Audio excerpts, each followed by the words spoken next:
வானொலி நேயர்களுக்கு வணக்கம். இன்றைய காலை நேர தலைப்புச் செய்திகள். உயிர்த்த ஞாயிறு தாக்குதல் தொடர்பில் தனக்கு எதிராக தாக்கல் செய்யப்பட்டுள்ள தனிப்பட்ட மனுவை செல்லுபடியற்றதாகுமாறு கோரி முன்னாள் ஜனாதிபதி மைத்திரிபால சிறிசேன தாக்கல் செய்த மனு மீதான தீர்ப்பை ஒத்திவைத்து உயர்நீதிமன்றம் நேற்று உத்தரவிட்டுள்ளது. அருத்தந்தை ஸ்ரீல் காமினி மற்றும் தாக்குதலில் பாதிக்கப்பட்டவர் ஆகியோரால் தாக்கல் செய்யப்பட்டுள்ள தனிப்பட்ட மனுவை செல்லுபடியற்றதாக்குமாறு கோரி முன்னாள் ஜனாதிபதி மைத்திரிபால சிறிசேன உயர்நீதிமன்றத்தில் மனு தாக்கல் செய்திருந்தமை குறிப்பிடத்தக்கது. எதிர்வரும் பண்டிகை காலத்தை கருத்தில் கொண்டு வர்த்தகம், வணிகம் மற்றும் உணவு பாதுகாப்பு அமைச்சர் ஒரு முறையான திட்டத்தை வைத்திருக்க வேண்டும் என தேசிய நுகர்வோர் முன்னணி வலியுறுத்தியுள்ளது. தேசிய நுகர்வோர் முன்னணியின் தலைவர் அசீல சம்பத் ஆங்கில ஊடகம் ஒன்றுக்கு கருத்து தெரிவித்த போதே அவர் இதனை குறிப்பிட்டார். அத்துடன் அரசாங்கம் அரிசி, மரக்கறிகள், சீனி, பருப்பு மற்றும் மா போன்ற அத்தியாவசிய பொருட்களை அடையாளம் கண்டு பண்டிகை காலம் முழுவதும் அவற்றின் விலைகள் நிலையாக இருப்பதை உறுதி செய்ய நடவடிக்கை எடுக்க வேண்டும் என்று அவர் குறிப்பிட்டார். மிகவும் பாதுகாப்பற்ற நிலையில் வாழும் சுமார் 17,000 சிறுவர்கள் அடையாளம் காணப்பட்டுள்ளதாக பொதுமக்கள் பாதுகாப்பு அமைச்சர் ஆனந்த் விஜயபால தெரிவித்துள்ளார். வடமேல் மாகாண சபை கேட்போர் கூடத்தில் நேற்று நடைபெற்ற நிகழ்வொன்றில் கலந்து கொண்டு கருத்துரைத்த போதே அவர் இதனை குறிப்பிட்டார். அத்துடன் அரசாங்கம் அனைத்து மட்டங்களிலும் உள்ள சிறுவர்களை கண்காணித்து வருவதாகவும் எந்த ஒரு சிறுவரையும் விட்டுவிடாமல் ஒவ்வொரு சிறுவருக்கும் சமூக பாதுகாப்பு கிடைப்பதை உறுதி செய்வதற்கான நடவடிக்கைகளை மேற்கொண்டு வருவதாகவும் அமைச்சர் ஆனந்த் விஜயபால குறிப்பிட்டார். ஜனாதிபதியின் தலைமையில் உள்ள தற்போதைய அரசாங்கம் எதிர்கால சந்ததியினர் வாழ்வதற்கேற்ற நாட்டை உருவாக்குவதற்கு உறுதி பூண்டுள்ளதாகவும் அமைச்சர் மேலும் தெரிவித்தார். எதிர்க்கட்சிகள் ஒன்றிணைவது நல்லது. ஏனெனில் மக்கள் மோசடி மற்றும் ஊழலில் ஈடுபட்டவர்களை நேரடியாக ஒரேடியாக தோற்கடிக்க முடியும் என்று தொழிலாளர் பிரதி அமைச்சர் மஹிந்த ஜெயசிங்க தெரிவித்துள்ளார். எதிர்க்கட்சிகளின் கூட்டணி குறித்த ஊடகவியலாளர் எழுப்பிய கேள்விகளுக்கு பதிலளிக்கையில் அவர் மேற்கொண்டவாறு குறிப்பிட்டுள்ளார். மக்கள் தேசிய மக்கள் சக்தி அரசாங்கத்துடன் இருப்பதாகவும் அரசாங்கம் மக்களுடன் நிலையான முறையில் முன்னேறும் என்றும் அவர் அதன் போது குறிப்பிட்டுள்ளார். 3500 மெட்ரிக் டன் பொன்னி சம்பா அரிசி நாட்டிற்கு இறக்குமதி செய்யப்பட்டுள்ளதாக இலங்கை சுங்க திணைக்களம் தெரிவித்துள்ளது. தற்போது நிலவும் கிரி சம்பா அரிசிக்கான பற்றாக்குறைக்கு தீர்வாக அரிசி இறக்குமதி செய்ய முடிவு செய்யப்பட்டது. அமைச்சரவையும் அதற்கு ஒப்புதல் அளித்துள்ளது. அதன்படி இறக்குமதி செய்யப்பட்ட அரிசியின் முதல் தொகுதி அக்டோபர் 23 அன்று நாட்டிற்கு எடுத்து வரப்பட்டுள்ளது. இதனையடுத்து பொன்னி சம்பா அரிசியின் மேலும் தொகுதிகள் கடந்த வெள்ளிக்கிழமை மற்றும் சனிக்கிழமை நாட்டிற்கு கொண்டுவரப்பட்டதாக இலங்கை சுங்கம் தெரிவித்துள்ளது. காலி படபுல காகட்டகிட்டிய பொல்லூன்னாவ பகுதியில் உள்ள ஒரு வீட்டில் இறந்து கிடந்த 3 வயது சிறுவனின் சடலமும் கயிற்றில் தொங்கிய நிலையில் ஒரு பெண்ணின் சடலமும் கண்டுபிடிக்கப்பட்டுள்ளது. குறித்த சடலங்கள் நேற்று பிற்பகல் கண்டுபிடிக்கப்பட்ட நிலையில் மீட்கப்பட்டதாக படப்புல காவல்துறையினர் தெரிவித்தனர்.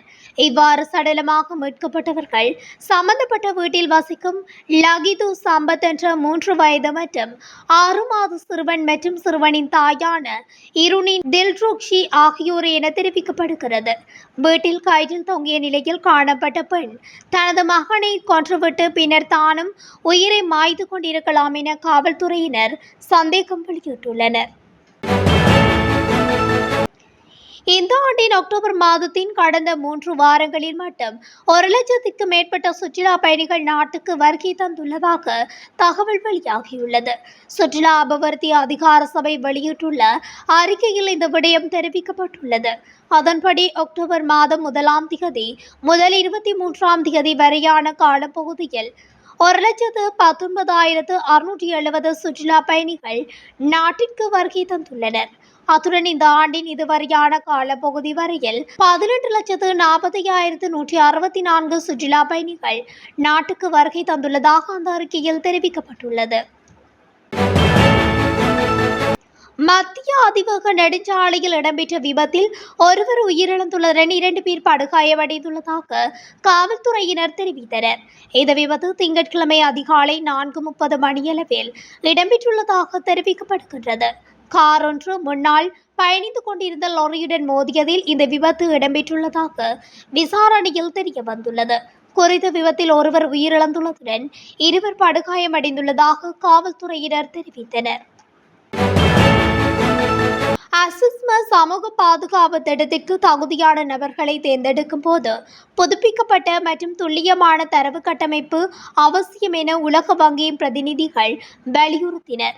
இதற்கு தேவையான தொழில்நுட்ப மற்றும் சர்வதேச அனுபவத்தை வழங்க தயாராக இருப்பதாகவும் அவர்கள் தெரிவித்தனர். வெள்ளம்பட்டிய டொனால்ட் பிரேரா வீதியில் உள்ள அல்பாவில் வீடமைப்பு தொகுதியில் வீடொன்றுக்கு முன்னால் கைக்குண்டு ஒன்று கண்டுபிடிக்கப்பட்டுள்ளது. நேற்றிரவு வீட்டின் உரிமையாளர் வீட்டுக்கு முன்னால் சுத்தம் செய்து கொண்டிருக்கும் போது சந்தேகத்துக்கிடமான பொருள் ஒன்று இருப்பதை கண்ட போலீசாருக்கு தகவல் அளித்துள்ளார்.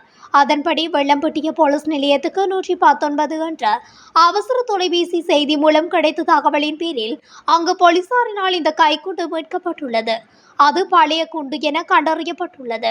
எனினும் அது அந்த வீட்டிற்கு முன் வந்த விதம் குறித்து எந்த தகவலும் இதுவரை வெளியாகவில்லை. பள்ளிகள திறந்தவெளி சிறைச்சாலையில் தடுத்து வைக்கப்பட்டிருந்த 2 கைதிகள் சிறைச்சாலை அதிகாரிகளின் காவலில் இருந்து நேற்று தப்பிச் சென்றதாக பள்ளிகள போலீசார் தெரிவித்தனர். சிறைச்சாலையின் பேக்கரி பிரிவில் பணிபுரிந்து கொண்டிருந்த 2 கைதிகளும் சிறைச்சாலை அதிகாரிகளின் காவலில் இருந்த கொழும்பு 5ஐச் சேர்ந்த 37 வயதுடையவர் மற்றும் கொழும்பு 15 மட்டக்குழியவைச் சேர்ந்தவர்கள் என்றும் தெரிய வந்துள்ளது. வெள்ளவாய தலமல்வில வீதியில் ஆதாவிலையாய பகுதியில் இடம்பெற்ற வாகன விபத்தில் போலீஸ் சார்ஜென்ட் ஒருவர் உயிரிழந்துள்ளார். தனமல்வில திசையிலிருந்து வெள்ளவாய நோக்கி சென்ற இராணுவ பேருந்தும் எதிர் திசையில் வந்த மோட்டார் சைக்கிளும் நேருக்கு நேர் மோதியதில் மோட்டார் சைக்கிள் செலுத்துனர் படுகாயமடைந்தார்.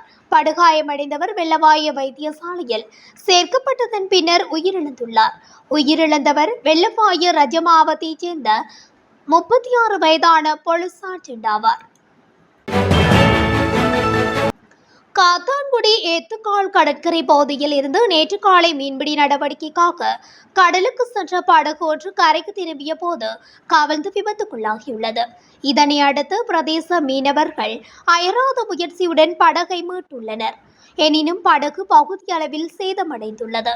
படகை செலுத்தி வந்த மீனவர் ஒருவர் மயிரிழையில் உயிர் தப்பியதாகவும் பிரதேச மீனவர்கள் தெரிவித்துள்ளனர். மாகாண சபை தேர்தலை இயலுமானவரை விரைவில் நடத்த அரசாங்கம் திட்டமிட்டு வருவதாக செய்திகள் வெளியாகியுள்ளன. அதன்படி தேர்தலை நடத்துவதற்கான முக்கிய நகர்வாக 2026ஆம் ஆண்டு வரவு செலவு திட்டத்தை மக்கள் நலன் சார்ந்த பாதீடாக முன்வைப்பது தொடர்பில் அரசாங்கம் அவதானம் செலுத்தியுள்ளது. குறித்த வரவு செலவு திட்டத்தில் மக்களுக்கு நேரடியாக தாக்கம் செலுத்தும் விதத்தில் புதிய வரிகள் எதுவும் அமல்படுத்தப்படாது எனவும் தெரிய வருகின்றது. இத்துடன் தமிழொலியின் இன்றைய காலை நேர தலைப்புச் செய்திகள் நிறைவடைகின்றன. தொடர்ச்சியாக செய்திகளை அறிந்து கொள்ள தமிழொலி ஊடகத்துடன் இணைந்திருங்கள். நன்றி, வணக்கம்.